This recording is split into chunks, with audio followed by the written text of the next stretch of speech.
حلو جدا. بصوا اللحمه اهي، بصوا استوت ازاي، زبده اهي. شايفين الفراخ اهي، بصوا بقت زبده، حرفيا زبده اهو. بصوا مفلفل وحلو ازاي، مع اننا ولا شوحناه ولا حمرناه ولا حاجه. عايزين نعمل مشاوي بس بطريقه جديده مختلفه سريعه جدا. هنعمل رز بالخلطه بس بسمتي. انا عندي ريش ضاني، طبعا عايزه تجيبيها كندوز براحتك، بس انا عشان عندي عرق فليتو سايباه في بصل مبشور وملح وفلفل اسود من امبارح بالليل، والنقطه دي مهمه جدا. هحطه كده في الصينيه بالبصل بالملح والفلفل بتاعه اهو، عشان انا مشغله الفرن بقاله يمكن تلت ساعه نص ساعه على اعلى درجه حراره، والشبكه في الرف الاولاني ده عرق الفليتو اهو. وبعدين هحط بقى فوقيها الريش الضاني، فوقيها في نفس الصينيه. ليه يعني لما تجيبي صينيه تانية؟ عرق الفليتو ما فيهوش ريحه الدسامه، فانا بحط عليه الريش الضاني دي عشان تديله طعم حلو جدا. بس انا مش هحط سمنه ولا زيت ولا اي ماده دهنيه. ودي فراخ هقول لكم دلوقتي هنعمل فيها ايه. هحط هنا ايه بقى؟ بصوا كبابه صيني مطحونه وادعك كده كويس، طماطمايه مبشوره هحطها كده اهو اهو. وعلى فكره انا بسيبه في ملح قليل جدا، وبحط فلفل اسود اكتر شويه، لان انا الفكره ان انا عايز ادخل طعم البصل والفلفل الاسود. فدلوقتي طبعا هحط شويه ملح كده، نقطه خل بسيطه جدا، رشه خفيفه كده. طيب هعمل ايه بقى دلوقتي؟ هجيب ورق زبده، ده ضمانا بس لان الحاجه هتبقى يعني ما تبقاش مضره، لكن انت لو عندك ورق فويل على طول تمام يعني مش مشكله. وهحط ورق فويل، انا قفلته، انا مولعه الفرن بقاله نص ساعه عشان ننجز، او تلت ساعه براحتك. وحاطه الشبكه في الرف الاولاني، فتحت الفرن من تحت وحاطه شبكه في الرف الاولاني. هدخلها علشان نعمل بقى الرز ونعمل الفراخ، هتكون هي استوت. بصوا بقى بخصوص الفراخ دي اللي هي البصل دي، انا هسيبها في البصل كده زي ما هي. بصوا انا هحط على الفراخ دي ايه بقى؟ على الفراخ دي فراخ فيليه يا جماعه، اللي هي بتاعتنا اللي بنعملها بيض وبقسماط وتبقى فراخ بانيه، دي عارفينها طبعا. خل، بابريكا مدخنه، فلفل اسود، وهحط زعتر وافركه كده بايدي، بهارات فراخ. يلا بقى عشان نعملها ونعمل الرز بالخلطه اللي هو بسمتي منقوع. بصوا يا ولاد، انا دلوقتي حطيت بتنجان هنا، سخنت الطاسه، ما عملتش اي حاجه، سخنتها كويس، وبعدين حطيت البتنجان والفلفل ده وما عملتش اي حاجه تاني، انا سايباهم بس شويه كده. طيب انا دلوقتي عايزه اعمل رز بسمتي. انا عامله ايه في الرز؟ انا نقع الرز ده، انا غسلته 3 4 مرات كده بالميه، وبعدين نقعته في ميه بقاله حوالي 20 دقيقه. رز بسمتي ابيض، رز بسمتي ذهبي، طويل، قصير، اي نوع، سايب، علب، اللي انت عايزاه. المهم نعمله ازاي؟ ميه سخنه، هنحط لها ايه بقى الميه دي؟ ملح، قرفه اهو، قرنفل، لورا، فلفل اسود، وبيغلي كويس جدا. وبعدين هجيب بقى الرز ده كده، حاسه ان الميه دي كتير، فهعمل ايه؟ هقللها شويه، لان المفروض ان هو يبقى فوقيها بعقله صباع زي الرز المصري، لانك طالما نقعتيه يبقى عادي جدا ان انت تخليه فوقيه بعقله صباع. بس انا مش عايزه اقول لك حاجه معينه، لان كل رز غير التاني في استقباله للميه. يعني ممكن اقول لك ايه، كوبايه الرز عليها كوبايتين ميه، بعد كده ايه، لا، عشان يطلع معاكي مظبوط الاحسن والاضمن انك انت يبقى فوقيها بعقله صباع زي ما انا عامله كده.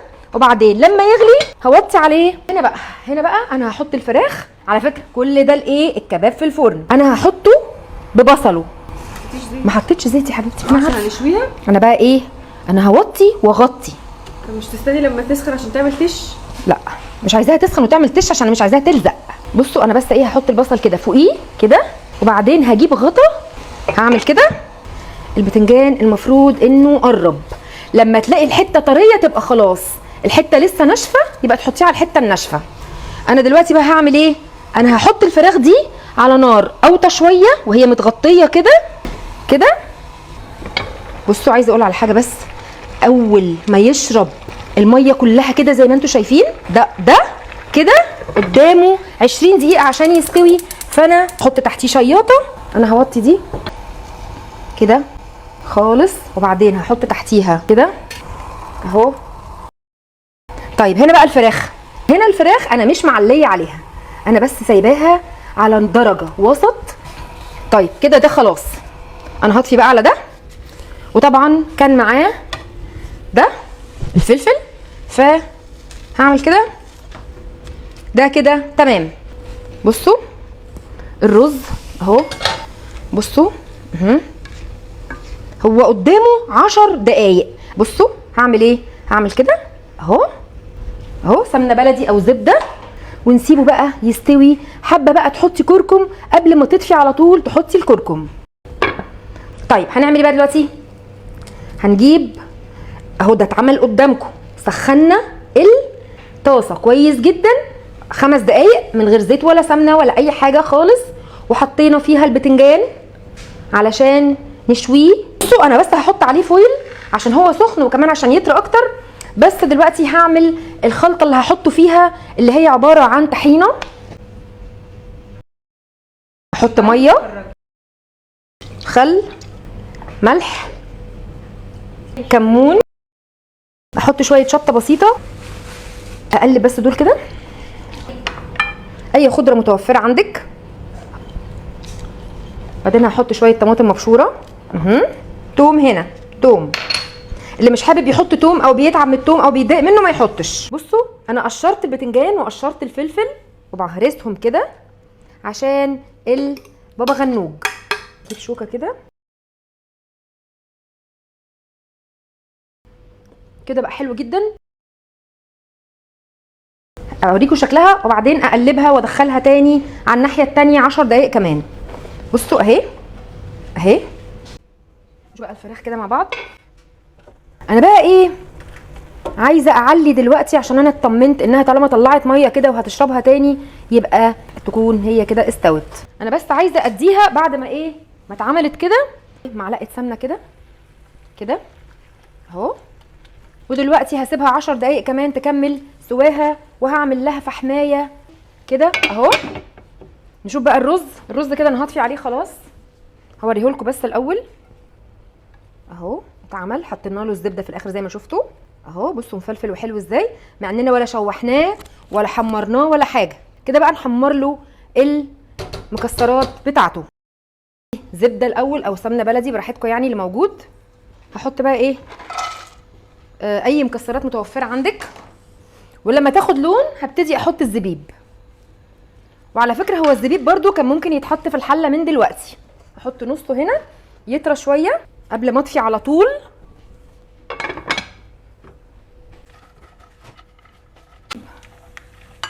عشان ياخد تشويحتين برده بقيه الزبيب، يبقى انا حطيت نصه ونصه. تعالوا بقى اوريكم الفراخ عشان الفراخ كده خلصت. ده خلاص انا هطفي عليه. المرحله دي هعلي على الفراخ خلاص، طلعت ميتها وانا حطيت عليها زبده زي ما شفتوا. انا دلوقتي بقى هعلي عليها عشان تشرب الصوص اللي طلعته ده، وبعدين هحط لها فحمايه. يلا بقى نسخن الفحم مع بعض. نحط بقى الفحم. هجيب طبق كده عشان احط فيه الفحم، احط فيه الفحمايه دي، واجيب زيت واعمل كده، وبعدين اروح قافله عليها كده. يبقى كده دي الفراخ خلصت. غرفت الرز وبعدين المكسرات بقى اللي احنا حمرناها مع بعض. خرجت بقى الريش وعرق الفليتو من الفرن. ما اخدوش يا جماعه يعني مثلا ايه نص ساعه في الاول وبعدين 10 دقايق تاني. عملت سلطه اهو، وده الرز بتاعنا الجميل. بصوا حلو ازاي، شايفين؟ بصوا مفلفل ازاي، بصوا. والفراخ بقى بتاعتنا اهي كمان. بصوا شايفين الفراخ اهي. بصوا بقت زبده، حرفيا زبده. دي بابا غنوج. بصوا اللحمه اهي، بصوا استوت ازاي اهو. استوت زبده اهي اهو.